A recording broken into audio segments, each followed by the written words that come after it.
Welcome back to this episode of Plan Your Federal Benefits with me, Dallen Haws. This week we are going to go over what income you are going to be seeing in retirement under the FERS system.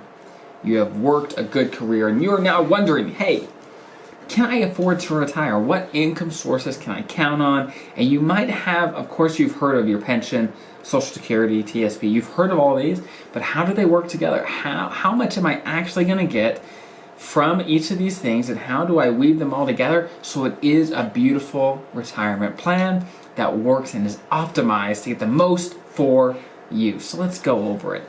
Let's hit them one at a time. So the nuances, some of the things to look out for when getting the most out of these things so that you know if you are ready to retire or not. Okay.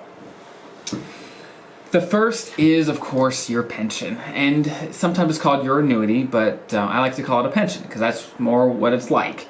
You get paid a fixed amount once you retire for the rest of your life, right? That's how it works. So if you don't already know, it is calculated by your high 3 times your credible service times your multiplier, right? And for FERS employees, that multiplier is 1% unless you have more than 20 years after 62, then that multiplier is 1.1%. So a 10% raise for those folks that make it to age 62 and 20 years of service before they retire. So that is the equation, right? Now, if you do the math on yours, you say, okay, my high 3 is about 100 grand, okay, and I've had about 23 years of service, okay, I'm 60 years old, so I only have a multiplier of 1, okay, so you do that math, whatever that comes out to, you get a number, right, boom. At that point, that is your gross pension, and I don't say gross as in nasty, I say gross as in that is just the top line, and you gotta take stuff out of it before you get your net pension, okay? That is what I mean. So you have to take things out like your survivor benefits. So if you don't know about survivor benefits, if you want your spouse to receive some of your pension, if you were to pass away, it costs money. And if you give her the full benefit, which is 50% of your pension, if you were to pass away first, that costs 10% of your pension while you're both alive. So you got to take that out. Say, okay, I'm actually not going to get this because I'm going to pay 10% of my pension so my spouse can have something. Okay, minus 10%. Then let's say, oh, I'm actually going to keep FEHB, so that's going to come out of my pension straight. There, it's another $400 a month, whatever that comes out to, $4,000 something a year, right? Take that out. Then you take out things like taxes. If you didn't know, most of your pension is taxable, most of your Social Security is taxable, most of your TSP is taxable if it's on the traditional side. So your tax bracket's going to be probably decent as a federal employee. That's the benefit of having a great retirement benefit package, right? So you have to look, okay, what is my taxes probably going to be? Let's say 10, 15%. Take that out of your pension. Boom.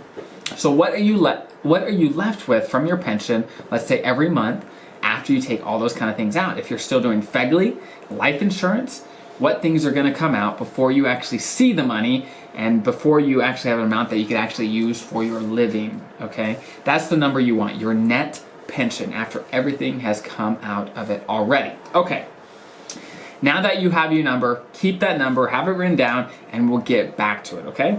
So that's your first thing you want to know. How much am I going to get for my net pension every month, okay? Have that ready to go. Now, Social Security. That's another fixed income where you get paid a fixed amount every month. But when it comes to calculating Social Security, it's complicated. You don't want to do that. You just want to go onto ssa.gov and get a login and find your Social Security benefit statement. And up at the top on the right side of it will be basically your benefit at your full retirement age. Now, your full retirement age is anywhere between age 65 and 67, depending on your birthday. The farther we go, it's basically going to be 67 for everyone. Okay, so if you don't know it, it's probably 67.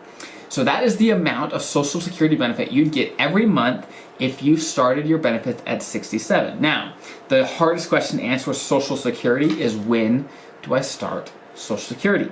You could start it anywhere between age 62 and 70. Okay? And depending on where you take it, if you take it at 62, you're going to get a dramatically reduced amount compared to what you see on the top right of your Social Security benefit, because that's what you get at age 67 or your full retirement age. Now, if you wait, let's say your full retirement age is 67, you wait 3 years till age 70, you're actually going to get dramatically more. Right? I'm not going to go through the exact percentages of how it grows, but just know it grows or it shrinks depending on when you take it. So you have to look at, let's say, your life expectancy. That's something you got to look at. Say, hey, if I'm going to live past a certain amount of time, a certain amount of years, I'm actually going to get more from Social Security if I wait. So maybe I should wait, right? That's one factor. So you want to have to kind of use all these things. Say, okay, for me, what makes sense? I can take it early, but am I leaving money on the table by not getting an increased amount down the road? And if I do delay it, if I do wait, and let's say I retire at 60 and I delay Social Security till 67, how will I fill that gap of income? Do I have enough of my TSP to fill that gap? Will it kill my TSP where the rest of my retirement's going to be just living off beans and rice, right? How do you have this all structured? Run the numbers for you. But once you kind of know what you're going to get from your pension and your Social Security, now we look at the third source of income for federal employees, and that's your TSP. Now, the question I get all the time is, do I have enough money in my TSP to retire? And there is no magic number. I wish I could say, oh, if you have over 200 grand, you're good. Oh, if you have over $1 million, you're good, right? And it just depends. It depends on your budget, depends how much you're going to spend in retirement.